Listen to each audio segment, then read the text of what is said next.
Shut up and sit down. All right. Okay. Welcome to Make It Happen with Lynda and Matt, and I'm Matt Zimmer. I'm Lynda Joyce Brown. And we are a startup show that is focused on our startup, hopefully giving advice to other startups on kind of really the trials and tribulations of going through creating a company. Right. What to do, what not to do. So we are sponsored by our company, EE. We are a startup services company for technical enterprises. So really, providing everything from marketing support, sales support, improving a pitch deck, all those types of things. So really kind of outsource services for hopefully helping get your startup off the ground. Yep, that's great. So Lynda, I thought today we'd launch into a couple of questions. Okay. That mainly we're having in our business, and try to give the audience, a little bit of perspective on how we answer kind of some of the difficulties we have selling, our services, our kind of product portfolio to the different types of customers we talk to. Got it. So here's my question. Sure. So why do people need us? Why are we so amazing that why do they need us? Sure. How do I communicate that? So, I think maybe where I'd start is I don't think everybody needs us. Oh, okay. So I think that's, maybe the first kind of thing to realize is not everybody is necessarily your customer. That's a good point. Okay. Right? So what we offer to everybody, maybe some people don't need us. So you kind of got to adjust your message on that, or around that point. When you think about why our customer may need us, that kind of gets into, okay, who is your customer, right? And then let's think more around, all right, well, what are their needs and their needs and wants from a service perspective? All right, so now I've done the setup. Right. I think our customer it's a technically proficient company that is kind of just on the edge of, hey, I've got my product and I've got my package kind of together. I'm ready to present it to the market, and whether that's that's the actual end user or an investor, I kind of need this thing packaged together. So our customer is really somebody that understands and realizes that, but also understands that taking on the cost of hiring a full-time employee may not be the best use of their cash right now. I would agree with that. So that's not to say that, it's not to say that we should be with a company doing what we're doing for the life of that company. It has its kind of certain time and certain place. So what we're really looking for is a matchup of somebody that realizes, hey, I'm ready to launch this thing, and I can go one of two ways. I can either hire direct, or I can outsource. What's going to be the best use of my capital right now? Okay, so we sometimes are in a meal, the beginning, the middle, or the end. Like you can use us however you want, right? So to speak. Does that make sense? Absolutely. But also at a meal, sometimes you want to direct people and say, now's the time to order appetizers. Right. So I think that's fair. So it's not always in one sitting either. Right. Okay, that makes sense. So why are we so special and why are we so different than other people?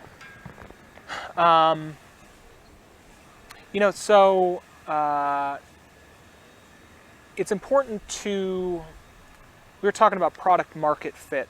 Right. And, a lot of the times when we talk about product market fit, obviously what that means is, do I have the right product for the right market? And I think when a lot of people hear that, what they think about is, I know what my market is, and what I really need to do is just iterate on my product.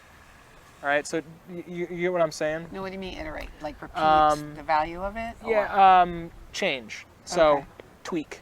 Oh, okay. Okay, so I start with this, and I know who I'm trying to sell to, and what I'm going to do is I'm going to keep tweaking until I've got product market fit. Okay. I would argue you can actually do the other side too. You may have a product, and what you really need to do is tweak your market. Got it. So, that's not where I'm selling, that's not where I'm selling, that's not where I'm selling. That makes sense. Ideally, you do both. Okay. Now, doing both at the same time may not be the right move, but doing both kind of in concert. Hey, we did this. These people liked it. They didn't like this, so we're going to tweak Right. that. You know, so you kind of work it. You kind of work it like that. Got it. So, getting back to why are we special? Right. Well, over the course of kind of the life of this company, where we've positioned ourselves and the service offering that we're providing is tailored to a very, very specific market. Right. And what that is really technical founder started companies that generally are very, very engineering savvy, right? That when it comes to knowing the underlying tech, like we're never going to compete with them, right? Right. I mean, they know they're an AI company, they're a Right. blockchain company, they're a med tech company. Right. They know the tech, Right. right? But what they may not know how to is to make that tech approachable, Right. digestible. Right. They may even think hearing me describe making tech digestible as a little bit ridiculous. I would agree. But the reality is, when you're selling your company to an investor or a customer, the likelihood of that entity knowing as much as you is basically zero. Right. I would agree And with if that. they do, that's awesome. Right. Like nail that customer. That's like 100%. You should go after that customer. But the amount of those customers is going to be ever decreasing. And so at some point, taking your tech company and making it a non-tech company becomes really important. And that's what our job is. That's what we've tailored EE around doing, is taking very technically complex companies and making them digestible. Now, Wait, can I interrupt? Yeah, so sorry. For this, I want to say for, I don't mean the simple-minded, but to keeping it simple so an investor could understand. So that's what you mean, Yeah, right? absolutely. Okay. Yeah, there's not really a whole lot of difference between an investor and a customer. Right. You're selling something slightly different. Right, right. You're selling maybe equity versus the actual good or service.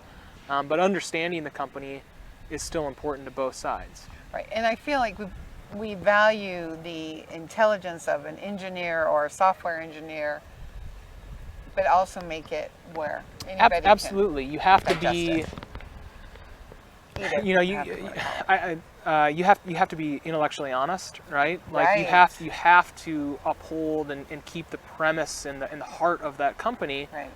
You just need to do it in a way that's approachable. And normally That's a good word. the way that's done is frankly leaving things out. It's not getting into the depth of knowledge that maybe you need to get into to really understand the inner workings. And most people at the end of the day, they don't want to understand the inner right. workings. If you think about your iPhone, Right. your iPhone is a package of technology. Right. Some of the most amazing technology we as a human species has ever built. Right. But I don't want But- to know how they ported it. And Right. made I want it to and hit saw an it. icon and get my email. Yeah. Right. Um, So we can communicate that with Correct. our life skills. Yeah. Correct. And I mean, I think one of the reasons why we're uniquely positioned is we've got people with technical backgrounds. We've got Right. people with non-technical Right, backgrounds that would be me. frankly have worked together Right. on trying to handle this messaging for quite some time. So really, what you're hiring when you hire us is we're ready to go day one. Right. Not, hey, I need to handle all this Research. handle all this training. That doesn't mean that. We're not open to it. Well, I was going to say it doesn't mean that. It doesn't mean that at some point. It doesn't mean that we alleviate the need of hiring somebody in the future. I would argue, at some point you should hire somebody in the future. But Absolutely. right now is the best use of capital going into training, or is the best use of capital progressing the company to the next Right. point, so that you can keep that wheel churning. Right. Okay. Make sense? Yeah, totally. So what I've been finding when I'm talking to people, the experts, they're afraid of failure. Okay. And so I feel like we're a safe place where they can share their ideas on how they want to grow their company. Sure. So I don't know if that's a question or a statement. Well, I guess so. Would you, when you approach companies, and when our sales approach is, essentially meeting cool startups that were like, that sounds like an awesome idea. Yeah. We think we can help. Right. When you approach a company like that, what's the, you mentioned that